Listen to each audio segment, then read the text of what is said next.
Au Bas-Saint-Laurent maintenant, en réponse aux importantes restrictions budgétaires imposées par Québec en éducation, il y a le Centre de services scolaires des Monts-et-Marais qui va abolir une quarantaine de postes d'éducateurs spécialisés. Martin, c'est près du quart de ces professionnels.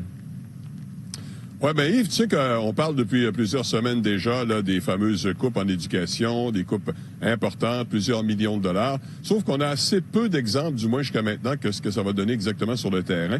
Là, je vous en parle de un ce midi, en fait, puis cet après-midi, en fait, parce que la commission scolaire, le Centre de services scolaires des Monts-et-Marais, qui couvre les territoires de la Matanie et de la vallée de la Matapédia, eh bien, doit donc éliminer 40 postes d'éducatrices spécialisées à l'intérieur de ces écoles. C'est, comme vous l'avez dit, près du quart de son effectif dans ce domaine. Et évidemment, même si on dit le contraire dans certains milieux, ça va toucher directement les services aux élèves en difficulté. Et à ce sujet, on écoute la directrice générale du Centre de services scolaires des Monts-et-Marais.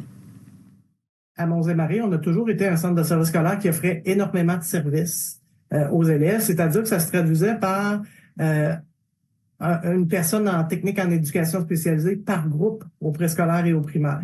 Donc, là, ces 40 postes-là vont faire qu'on va peut-être avoir une ou deux personnes en moins pour accompagner les groupes. Donc, il faudra prioriser quels groupes devront avoir du service ou est-ce qu'on enlève un peu de service dans un groupe pour en donner à l'autre. Donc, les choix dans les écoles vont devoir se faire en ce sens-là.